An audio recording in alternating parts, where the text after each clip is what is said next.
Okay, so our next section is on personality assessment. Personality is considered to be one of the more heavily criticized fields within psychology. It's often seen as very shallow, doesn't do a very good job of using objective reports that are long-lasting. Instead, a lot of self-reports are used, which often have social desirability effects, as we'll discuss throughout today's topic. So talk about what personality traits are and how they're measured.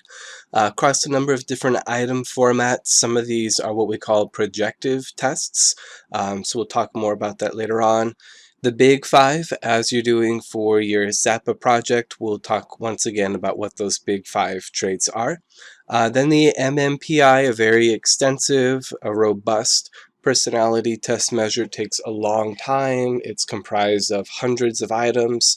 Then we'll talk about acculturation and values and how that presents difficulties in personality assessment. We'll see some specific examples of these projective tests that psychology is often famous for, and then finally close with a discussion on behavioral measures, which are often seen as much more informative and useful for explaining somebody's personality. So a quick shortcut for a definition of personality is shown here. It's the characteristic pattern of thinking, feeling, and behaving. Okay, so thinking represents our mental processes, thoughts in our mind. Feeling represents our emotional states and perhaps the way we react to actions of other people or events. And then behaving represents the actual decisions that we make, the behaviors we engage in that are external.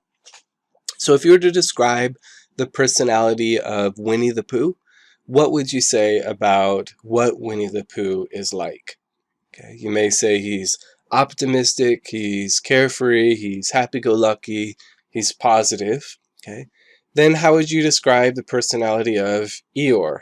Okay, so by comparison, Eeyore is very sullen and depressed and pessimistic, always looks at sort of the dark side of things, whereas Winnie the Pooh always looks for the silver linings. So in the same situation, you would expect them to think, feel, and behave very differently from each other, so we would describe that as their personality. What's shown here is a more in-depth definition of personality.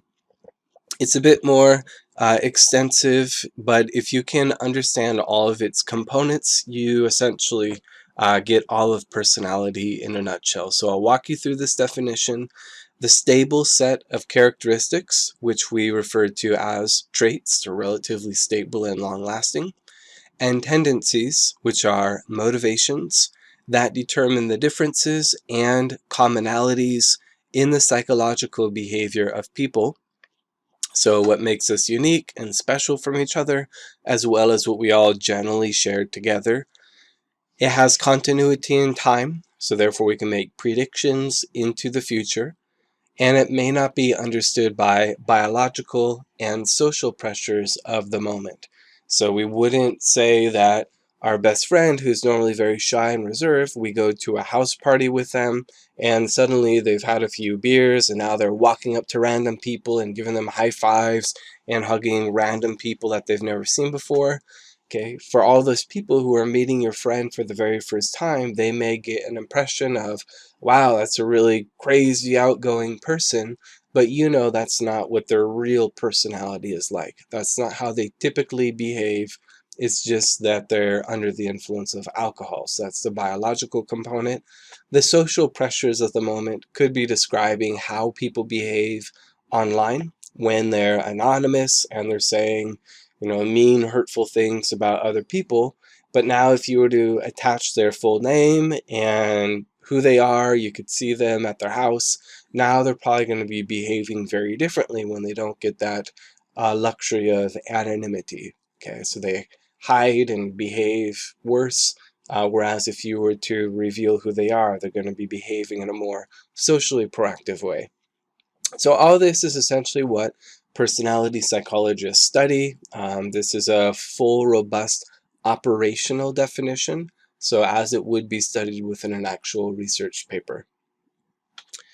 So people have unique personalities that can be measured through their collection of traits. We all possess many different types of traits. Think about the way that your family members or close friends would describe you to another person. They've known you for a long time. What would they say about you to somebody who doesn't know you? So traits are ways of distinguishing individuals that's relatively enduring. Okay, so you may carry these traits with you from childhood into adulthood, and they're not just at the whims of some extreme situation that you're placed into. Okay, we call those states. So if we're walking out in the woods and then a big mama grizzly bear jumps out at us on the trail and we start to run and we're freaking out and panicking, okay, that's an emotional state that we're in, but we're not always behaving that way. So other traits could be along the lines of intelligence, cognitive style, interests, attitudes, psychopathologies, personalities, etc. All of those are things that are relatively enduring and long-lasting and could be used to describe an individual. Oftentimes in psychology, they discuss personality types, which are patterns of collection of traits that people possess. So people are going to be lumped into categories amongst similar people who possess similar traits to them. So if somebody were to say they're a dog person and somebody else says, oh, I'm a cat person, maybe right away you get some inner thought about, oh, this is what they must be like. If somebody says they're a dog or a cat person, you may have some sort of impression previously built into what you've learned from dog people or cat people before. The most classic example in psychology is type A versus type B people. So the entire world gets categorized into either you're a type A, go-getter, driven person, or you're a type B, laid back, go with the flow, avoid conflict type person. Whenever you see personality types, it's always a good idea to put little stock into it. They are oversimplifications of understanding people. You often run into research problems and conclusion issues when there's too much reliance on personality types. You're removing too much nuance from the explanation.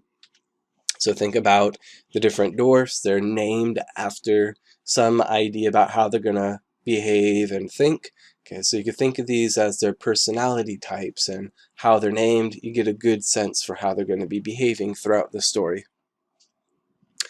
So with personality assessment, there is a big reliance on self-report.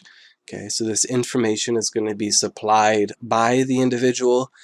It's not entirely worthless and bad. It actually is quite useful, especially if you're using some sort of a self-reflection project. If you're trying to learn more about yourself, it can be quite useful. However, self-report, you're often playing with the potential of social desirability issues where people may lie or they may misinterpret their responses. So it's not a perfect system. It's actually quite flawed, but still not as bad as sometimes it gets reported as. When people self-report, it can also be used in a sort of meta sense of how we're learning about how somebody is self-reporting. And so this is what we call one's self-concept. Do they view themselves as overly good, overly powerful and smart relative to their actual abilities, or maybe they have a very poor self-concept where they always view themselves as going to fail, nobody likes them, I suck at everything. Okay, if that's what they're self-reporting, then they have a bad self-concept. And so we're also getting information in a sort of meta type way. So impression management is what we call this with self-reporting. When people give false bits of information in the questionnaire or test, it could be due to a number of reasons. Number one is it could be due to denial. So there's something bad about themselves, but they're just not willing to admit it or even state it. So they recognize at some level that, I have this inherent personality flaw, this is something that's bad about me, but I don't want to admit it and bring it to power. There may be some self-deception involved, where they're purposely fooling themselves or they're purposely misleading how they respond as a way to change their personality or behavior. And then the third way is social desirability, where you're actually trying to make yourself look better towards other people.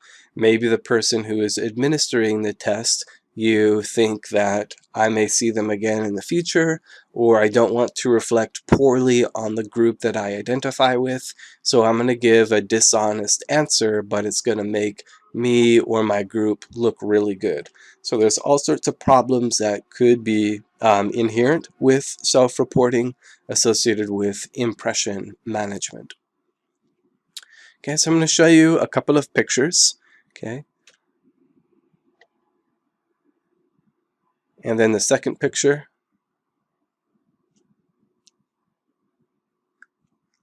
Okay, so you'll see why this is important a little bit later on.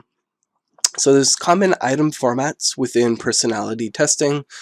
Very commonly we see forced choice responses where you have to pick one option or the other.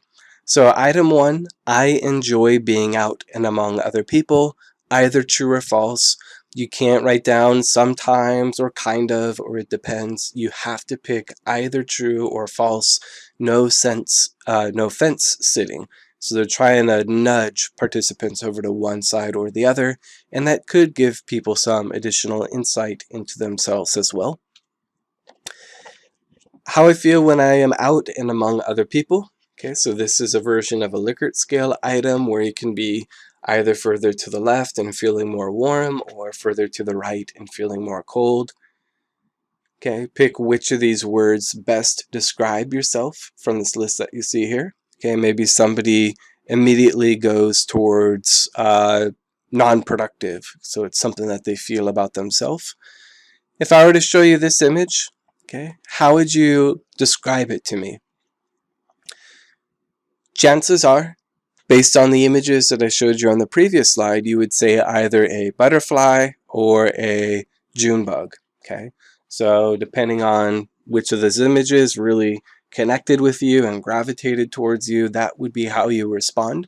So this is a good example of a projective test. Nobody really knows at face value what you're really testing for, but it gives us some insight into what your mind is preoccupied with. So if I prime you ahead of time with a certain image, okay, you may be more likely to report something along those lines later on. This is called the open hands or the hands study. And so you show people various images of two hands together in different orientations. And for example, in this one, what is going on with these hands? What is somebody doing with this gesture here? Okay, so some people may say, oh, they're holding their hands out for food. They're showing their hands that they're empty. They're receiving something. People may have slightly different interpretations of what's going on with these hands, but the major advantage of the hands test is it's cross-cultural. It's a universal test that doesn't require language. It doesn't require somebody to understand verbal instructions. You just get them to report what it looks like that they're doing with their hands. Okay. Within personality psychology, as I mentioned before, there is a lot of criticism surrounding the field. Number one is the contexts of situations are not emphasized enough. If we're placed into a bad situation that's causing us to panic or become stressed out or anxious, rather than saying, oh, it's because of this bad situation you're placed into, personality psychologists aren't concerned with the context a lot of times. Instead, they're concerned with, oh, well, you're acting anxious, you're an anxious person. These masks that people present are often worthless. They're actually not good representations of what's actually on a person's mind or what they're actually concerned with. Instead, they're putting up this facade, fake mask to the rest of the world. And in some cases, they may do such a good job of fooling other people that they end up fooling themselves and don't really know who they actually are as a person. There's often little causal explanation given. Instead, it's very descriptive. you're this type of a person, you do these types of behaviors or think this way, but they often rarely have explanations for why somebody became that way. A lot of oversimplified classifications. So are you a type A or a type B person? Which Myers-Briggs type indicator person are you? Oftentimes we lose a lot of nuance, which is not good when humans are extremely complex. It's very subjective. Okay, what one person says about how they're holding their hands, somebody may view that as very important and insightful. Another interpreter would view that as who cares and it doesn't really mean anything. So a lot of times how we're interpreting other people's responses is often more important than the response itself. Okay. And of course, its origins actually stem with Sigmund Freud, with psychoanalysis. Today, Freud is, for the most part, debunked, at least his original theories and ideas. He was very influential for the thinkers and pioneers who came after him, but in terms of his original rooted ideas, if you go back to the source, it does look a little bit bonkers by today's standards, and personality psychology does have its origins with the psychoanalysts. So some view personality psychology as a form of pseudoscience, people who peddle BS.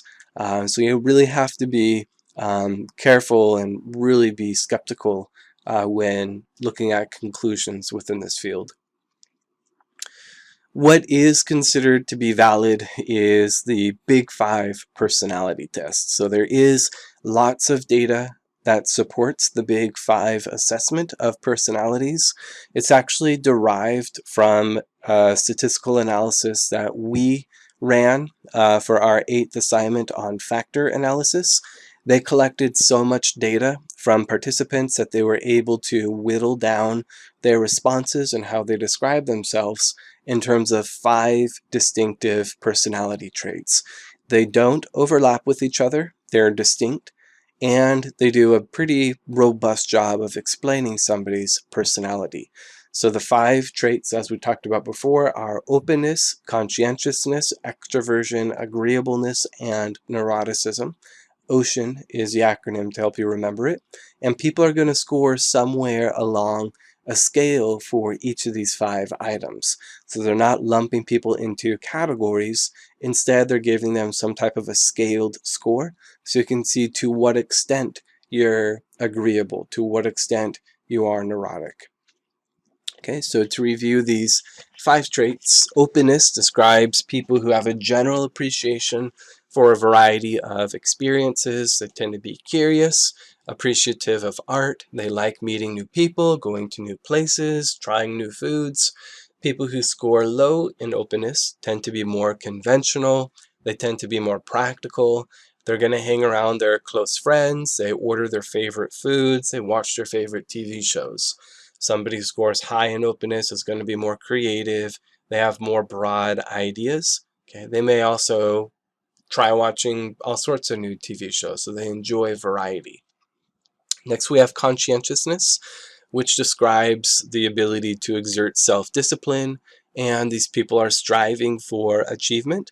Some people view this as a scholastic trait because people who score high in conscientiousness tend to do really well in school. They are very well prepared, they're organized, they're good planners, and of course that's going to be serving people well in a school environment or in their jobs. People who score low in conscientiousness, they tend to struggle in school. They tend to be a bit more messy, a bit more lazy. However, they have lower rates of stress, anxiety. They do tend to go with the flow much better. Extroversion is people who seek out the company of others. They're much more outgoing, more talkative. They like that energy that comes from social interactions. The opposite are what we call introverts, and they tend to be more shy, more passive. Okay, they like quiet places. They tend to be deeper thinkers as well. There's also a term called an ambivert, somebody who is in between. And if you actually ask most people, they would describe themselves as being an ambivert. It depends on the situation, of course, but generally we're going to see trends that emerge where people are more extroverted or introverted. Next, we have agreeableness, which describes people who are compassionate and cooperative with others. It's the getting along trait. So people who score high tend to be more trusting of other people, more easygoing. They also tend to be more likely to conform in social situations. They say something that they don't actually feel in order to make things flow more smoothly for the social group. People who score low in agreeableness tend to be more suspicious of other people, more argumentative. They tend to say things that are going to hurt other people's feelings, but they stand up for what they actually believe in. So they tend not to conform. And our last one is neuroticism, this term that's a holdover from Sigmund Freud.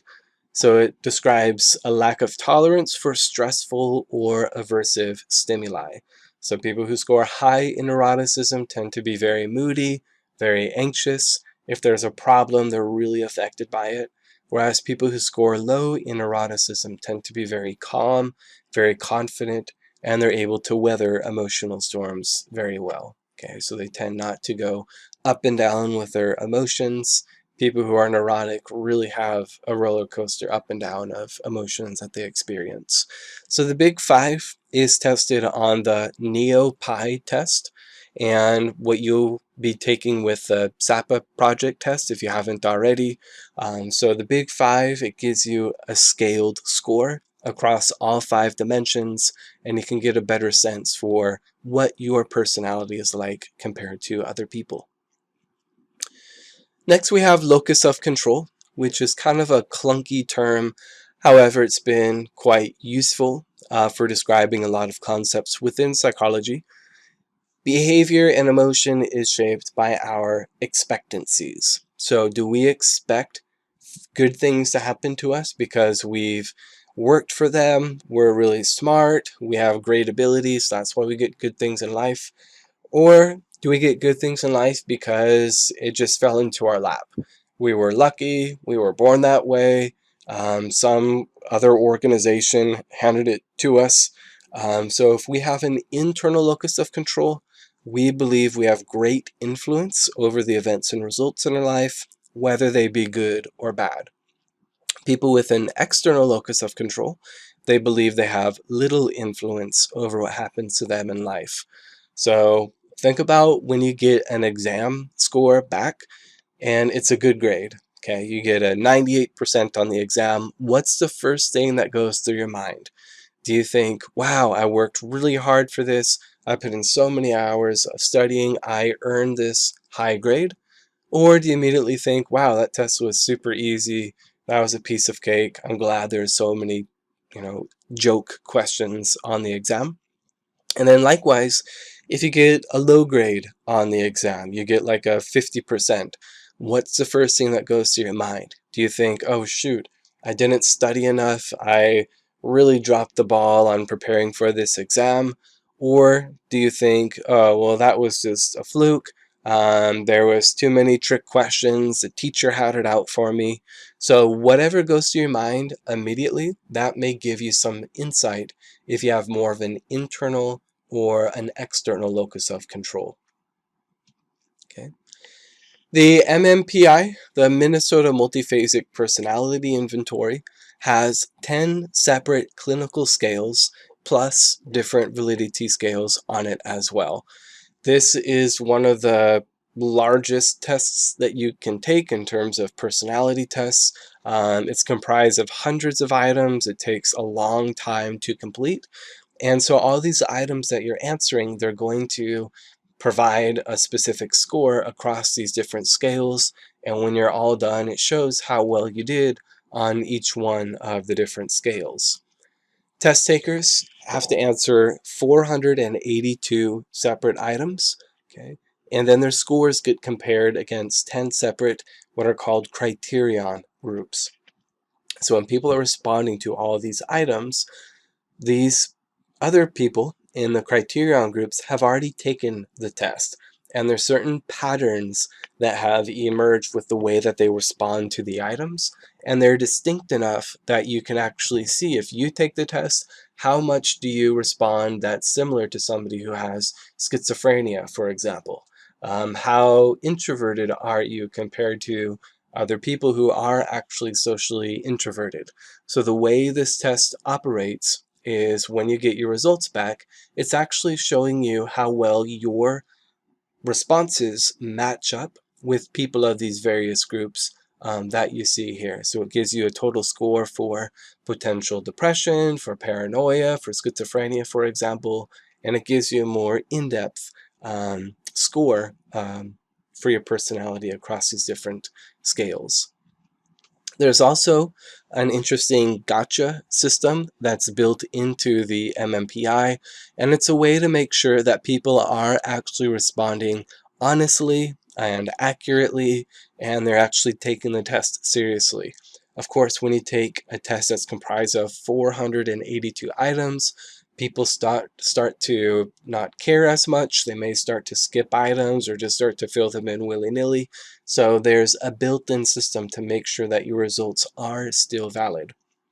Okay, so the first gotcha scale is the L score, which stands for lying, and it's going to indicate dishonesty. So if you respond to a lot of these items that are part of the lying scale, you'll get a higher score that could potentially flag you as lying. So for most people, they're going to admit that they don't always tell the truth. But for somebody who's lying, they're going to say, oh, I never. Okay, I am going to strongly disagree. I do not always tell the truth, or I should say strongly agree that they're 100% truth tellers. There's a number of these types of items. There's the infrequency scale, which is representing those who are malingering or attempting to fake something bad. It's like they're trying to get a high score on something that most people aren't going to respond to the same way. So most people who are telling the truth aren't going to say it would be better if almost all laws were thrown away. So again, if somebody responds strongly agree to a number of these types of ridiculous items, that's also going to raise a flag. The frankness scale, which determines how much somebody is willing to admit deviance, to what extent they're willing to admit something that's bad or socially undesirable. I certainly feel useless at times. If somebody agrees to that, they would score low on the frankness scale. And then finally, there's this question mark, which simply represents how many times the participant said, I don't know, I cannot say, or they just left the item blank altogether. So across any of these different gotcha scales, if it's too high of a score, it's going to raise a red flag, and then the test administrator, when they view the results, they can make a determination to ignore what it's saying about the person, or to even take it seriously. So there have been slight revisions. They chopped out nearly 100 items. Now they're down to only 382 items. It still takes a really long time to complete. They also included a huge number of additional scales. There's now 50 separate scales, those that span clinical assessments, some specific problem that they may be experiencing, personality assessments as well, what their interests are, and of course validity scales. So they've actually expanded upon how useful it can be across a number of different personality and psychology arenas, as opposed to most of the psychopathology and clinical aspects that we saw with the previous version of the MMPI. It does take a long time to complete. You would need a professional in order to administer the test for you so that you can have valid results. It's not something that you can just take online. Next, we have the projective tests, and psychology is often famous for these projective tests. The basic premise behind it is the individual is providing structure to some ambiguous stimuli. So there's something that's presented that there's no 100% right or wrong answer for, and the way they end up interpreting that ambiguous information is actually telling us about how they view the world or how their mind is actually operating. Okay, so if I were to show you this image here, what's the immediate first thing that comes to mind? For a lot of people, they would say, oh, it's an old lady, she's wearing a babushka and she's like looking downwards. Some people may say, oh, it's a young lady, she's wearing a fancy hat, she's turning her head to the side, and we could see her fancy eyelashes, and it looks like she's wearing a choker. Okay, so the idea is what you see first may be telling us something about the way that you think, some insight into how your mind operates, if you're always looking at old people, or if you're old yourself, versus if you're a younger person and you go to dress up costume parties or something like that. Okay, what's the first thing that you see here? There will be one single interpretation that's made within milliseconds first. Okay, then maybe a few seconds later you actually end up seeing both images at the same time. So you either see a skull or a woman looking into her reflection in a vanity mirror. Okay, what's the first thing that you see here? Either you see an old military colonel, you see his bald head, he has this side profile picture with a big white beard, or you see a lady holding a baby wearing a poof dress. There's an old man wearing a sombrero. There's a dog in the street. So depending on what you see first, that may give us some insight into your personality. The major advantage with these projective tests is they have low face validity. Most people, when they attempt these tests, they don't know what they're really testing for. So there's not going to be as much impression management occurring, and people instead will give us more honest and accurate responses. Okay, so as I mentioned before, the main advantages are it can tap into the unconscious parts of ourself. According to the psychoanalyst, this is actually much more influential on who we actually are, as opposed to who we are during our waking selves. There's going to be less impression management, less social desirability, less self-deception. And then there's also going to be less emphasis on verbal abilities. Okay, so you're not going to see as stark of cross-cultural differences. You could administer it to young children as well. There's no right or wrong answer. Okay, so one example is how people interpret their relationship problems in dreams. Okay, so or dreams, I should say. So when people are explaining their dreams to other people, okay, what they're dreaming about could give us some insight into who they actually are, what their motivations and interests are in life, but it's also how that interpretation gets made. So it's not just what they tell us is happening in their dreams, but who's doing the interpretation of the responses. We're actually learning a lot about that person as well. Okay. Another really interesting personality test is the famous Michel's marshmallow test. And with the Michel's marshmallow test, what you do is you give a marshmallow to a child in a room by themselves, and you say, all right, I'm going to come back in 5 minutes. If you don't eat the marshmallow, I'll give you 2 marshmallows. But if you eat it now, that's all you get. So it's actually a test of willpower, of their ability to delay gratification, of how patient they can be. And what's really interesting is the children who were able to delay gratification, who could wait for that second marshmallow, they ended up being able to exert self-control, and that ended up allowing them to have better long-term outcomes in life. They had higher SAT scores, lower BMI scores, and a higher level of educational attainment. So I'll show you this video clip of the Michel's marshmallow test. It's good. Okay, so here's the deal. There's a marshmallow. You can either wait, and I'll bring you back another one, so you can have 2, or you can eat it now. So you can eat it now, or you can wait, and I'll bring you back 2. Okay? Okay. Okay, I'll be back. Okay, so I have 1 marshmallow for each of you. Okay. 1. Don't eat it? And here's the deal. You can either eat it now, or you can wait till I get back, and you can have 2. Okay? Okay. So eat it now, or wait till I get back, and you can have 2. And I'll be back in a little bit. If we wait, you'll give us 2? Yep, if you wait, you get 2. Or you can eat it now, whichever you want. Okay? I'll be back in a little bit. We're gonna wait.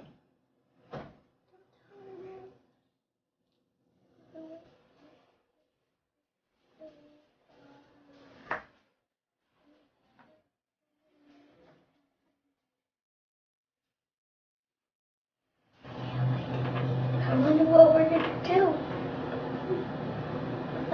Big gonna eat it? If I'm hungry, or you're still not gonna give it to her. But if you wait until she gets back, she'll give you 2. She still won't give you 2 because you ate it. So Moses. And I didn't eat a single bite of mine. So don't show her, okay?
There you go. Okay, so I have this marshmallow, and you can eat it now, or if you wait a little bit, I'll bring back 2 for you to eat, okay?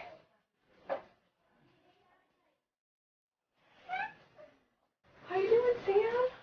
Good. You're amazing. Okay, well, I'm going to go and I haven't found marshmallows yet, so I'm going to look for some more, but you stay here, and if you haven't eaten that one, I'll bring you back another one, okay?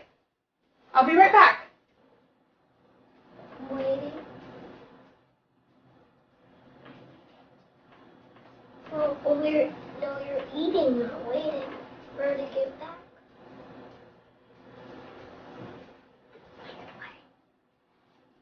I still ate some of it, so she's still not gonna give it to her.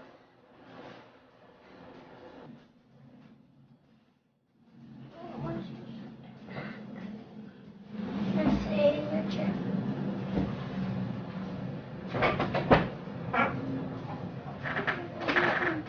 Here it comes. There. Oh, what happened? She ate her. Oh, okay.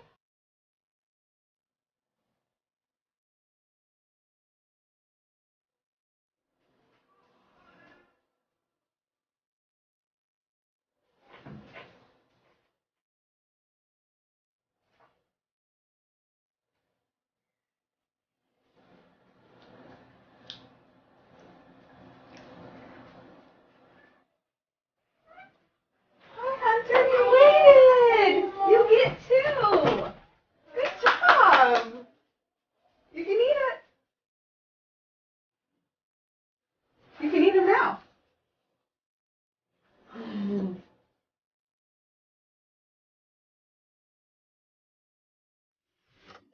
Alright, so there you have it, the Mitchell's Marshmallow Test. So if you have a young kid in your life, try it out on them, see what they end up doing.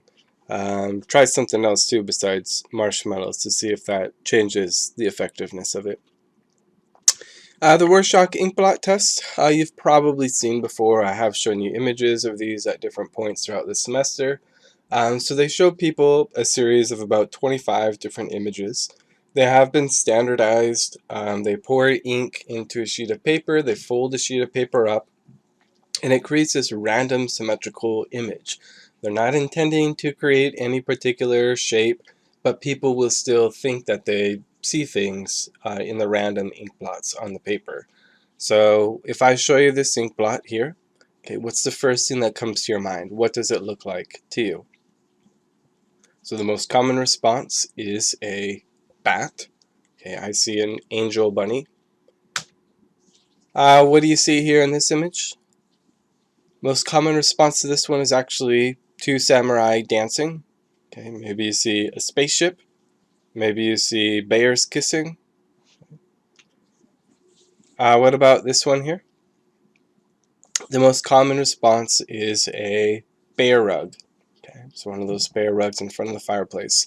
Now with the Rorschach ink blot test, it has poor reliability, poor validity. It doesn't seem to actually tell us much of anything useful. However, there are two common themes that will come up if it's actually going to signify or flag anything for a therapist or a clinician. And one is if they see something that is overly violent in every single image. Okay, it's always some description of violence. Or if in all of their images they describe something that's overly sexual.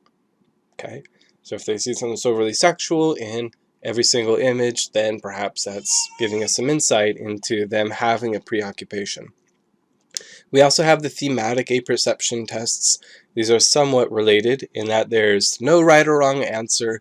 We're just seeing how people interpret some ambiguous information. So a picture is shown here, and all we do is ask the participant to explain what it is that they see. Okay, so if you were to create a story out of what it is that you see here, okay, what type of a story could you come up with? Maybe this young upstart scientist is replacing the older scientist in the background who's looking on her with jealousy, and she can't wait until she leaves the lab, and she's going to swap it out with cyanide and finish her off once and for all. What's going on in this picture? If you were to create a story, what's happening here? Maybe it's the world's first photobomb. This one? Okay. Maybe she has really bad breath. This one's actually used quite often in couples therapies because they're going to interpret either the man did something wrong or the woman did something wrong. And what's really interesting too is, did you notice a third person in the picture? So perhaps if you're looking for problems, you're scanning around for other people, okay, then maybe you're more likely to notice that third lady in the background. But if you presume to just focus on both of the individuals involved in the couple in the foreground, you're not going to look around for any other problems. Okay. There's also the Rosenzweig picture frustration tests, where people are put into frustrating situations, and then we ask them to come up with an explanation of how they would respond. What are they going to say to the other person who's presenting some difficulties to them? So this guy says, "It's a shame my car had a breakdown and make you miss your train." How would you respond in this situation? What would you say back to that person? "That is okay. I made a friend. Everything is fine." Okay, so they're looking to see if you can handle everything just fine without any conflict. "One family ticket, please." What are you going to say back to them? "You have a wonderful family. I trust your upstanding children will respect the rules inside the glass museum." "I've always been able to eat all I want without turning into a big fat pig." "Thank you for your constructive criticism and concern for my health." Okay, so essentially they're just seeing if you're not going to flip out, if you're not going to lose your cool in a situation like this, what would be the proper way of handling it in order to diffuse the situation. So they'll go through many of these types of role-playing exercises and observe how well the client is responding. There's the Julian Roeder incomplete sentences blanks. So they are asked to fill in a series of incomplete statements. Mostly girls, what? How would you fill in the rest of the phrase here? Mostly girls just want to have fun. I regret, what? What's the first thing that comes to your mind? I regret everything. I regret nothing. Okay, so the idea is whatever comes to your mind first, that's giving us some insight into your personality. The future is bleak. Okay, the future is exciting. Okay, what are you going to respond with? So the advantage is you can tailor the items towards whatever the current issue is within the therapy and between the client-therapist relationship. So it's flexible for interpretation and how to make it specific for the individual and issues that are actually of concern. The problem is there may still be some self-censoring present, so we're getting away from accuracy, we're getting away from honesty and more social desirability responses instead. It's also inadequate for evaluating people who have limited verbal ability. So if you always have to explain what different words mean, or if you're trying to work with somebody who has a very limited vocabulary bank, you're not going to get very insightful responses back. If we shorten up the incomplete sentences even further, we have the word association tests. This is often what Sigmund Freud and Carl Jung is famous for. So you state what the first word is that comes to mind when you're shown some type of a cue word. So they start out with a number of neutral words where they're not going to elicit any type of a strong response. So you say chair, and then immediately the first thing you say back is sit. Book, and then you say read. Taxi, and then you say cab. Dance, and then you say party. So whatever comes to your mind first, you want to get them in the habit of expressing it right away. You don't want them to think about it. Okay? Then you present them with a word that might be more important. After they've already built in this habit of responding instantaneously, now you actually give them a word that's relevant to the therapy, and maybe you say mouth. Do they say kiss? Okay. Do they say teeth? What's really interesting is a high percentage of people with schizophrenia will actually say teeth, more so than any other response, whereas normal people, people without schizophrenia, there's a 1 in 5 chance that they're going to say kiss instead. So just kind of an interesting correlation that they found. They may also use traumatic words. So these are intended to elicit a stronger response, but you want to set up this traumatic word with a series of neutral words first. You want to get them in that habit of feeling safe and responding as quick as possible with providing a response, and then you show them a traumatic word, and hopefully they're still stuck in that mode. The human figure drawings are often given to children, especially if they've been in a household where there's violence or fighting between their parents. It's a very difficult, challenging situation for them. So instead of asking the child really direct, personal questions that could be overwhelming for them to hear, instead, just ask them to draw a picture of your family. Then we're going to interpret how they draw their family. They're going to look for roundabout ways of gathering information, such as how large do they draw their family members? Do they draw everybody else really big and then they draw themselves really small? Do they draw their family all together in a group and then they draw themselves off to the side? Maybe when they're asked to draw their family, they leave out their dad. Okay, maybe they leave out their step siblings. Okay, so it might be interesting who they choose to include and exclude from their family. What sorts of colors do they use? If they're drawing people smiling or frowning, if they're drawing blood or tears, how they're interacting with each other. So they're trying to gather some more subjective information, but it could still be insightful and useful for whatever the situation is. Okay, so here's an example where somebody is asked to draw a self-portrait of themselves. Okay, so think about if somebody else drew this self-portrait, what might you interpret or say about this person? What their personality is like?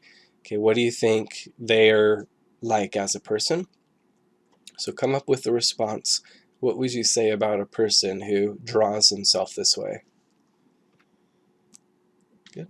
And then next, what if a different person draws themselves this way? If this is a self-portrait that they drew of themselves, okay, what might that mean about them? Okay, so make sure you have some type of a response for both individuals, what this means about these people. The individual on the left who drew this picture of themselves was a convicted rapist. Okay, so they draw themselves with this giant upper body, really strong, okay, this kind of confused, serious look on their face, whereas the person on the right, this is actually a drawing from a pedophile. Okay, so somebody who is drawing themselves in a really uncomfortable position. They're wearing lots of layers of clothes. They're at the beach. They're, suffering from the heat. Okay, and so this may be giving us some insight into what their personality is like. So with these types of self-portraits and images, it's hard to really read too much into them ahead of time. And then after the fact, after you learn, oh, who they actually are, maybe you start to interpret it in that type of a lens. Then it becomes obvious why they're drawing themselves a certain way. But it's very difficult ahead of time to just take a look at a picture of somebody who draws himself without a shirt and say, oh, you're a convicted rapist. Okay, so this is, again, part of the major criticisms of personality as a whole. So the projective tests, generally, they show poor reliability, poor validity. You're not going to get the same results each time. They tend not to be useful for making other predictions into the future. Instead, what actually are the best measures are behavioral measures.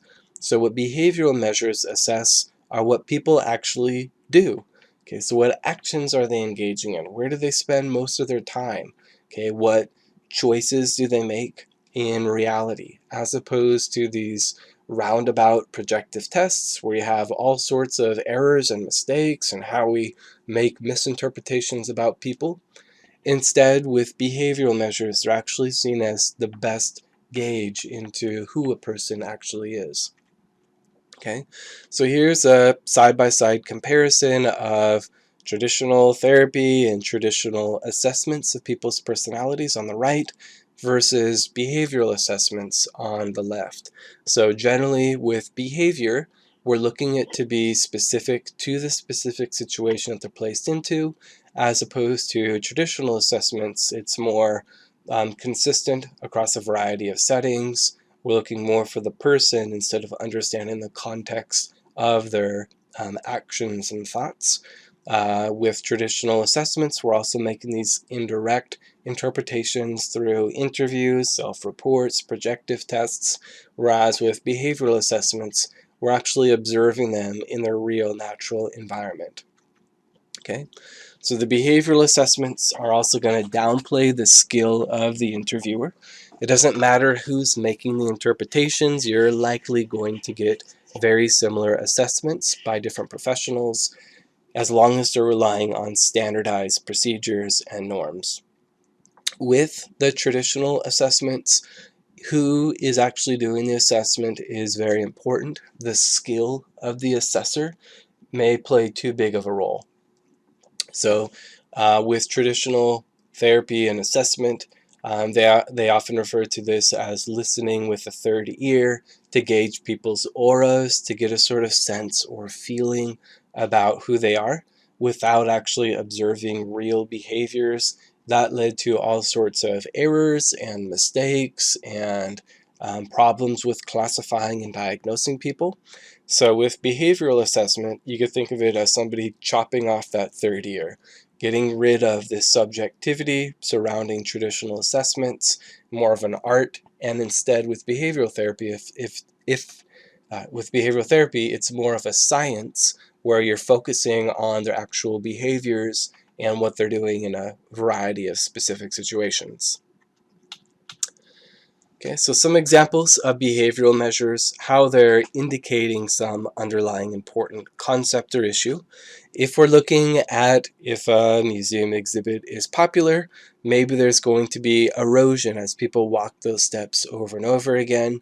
So that's clearly an example and sign that there's a lot of foot traffic here, meaning it's a popular area. The broken windows theory, coming from the 1980s and 1990s, was representing areas that had a lot of crime. And so if there was a lot of broken windows, it was believed to have elevated levels of crime. Eventually, law enforcement would crack down on these minor infractions. And then the belief was that that signaled to criminals in the area that they weren't going to stand for any level of crime, and it's believed to have reduced it somewhat. If there's a ghost story that's scary that people are telling, then the behavioral measure would be how close are these kids sitting around each other. If it's really scary, they're all huddled up around each other, shoulder to shoulder. If it's not very scary, if it's funny, they're going to be sitting in a wider circle away from each other. Okay, so these are all representing behavioral assessments as opposed to the traditional insightful, artful form of reading people's auras and sensing vibes. So with the behavioral assessments, they often have better predictive validity than the self-reports or the projective tests. It's more useful in a variety of situations, but oftentimes it's more resource intensive. It requires a lot more effort and investment to actually focus on individuals one-on-one in their actual natural settings. So in many cases, traditional clinical therapy can still be useful. All right, so next we're going to take a look at the business and careers chapters, so focusing on what happens if you were to get a job and how assessment works in those arenas. Make sure you finish that SAPA project assignment and submit it before it's due, and then make sure you're reading through the chapters in your book so you can help prepare for the final exam. Send me a question or send me an email if you guys have any questions.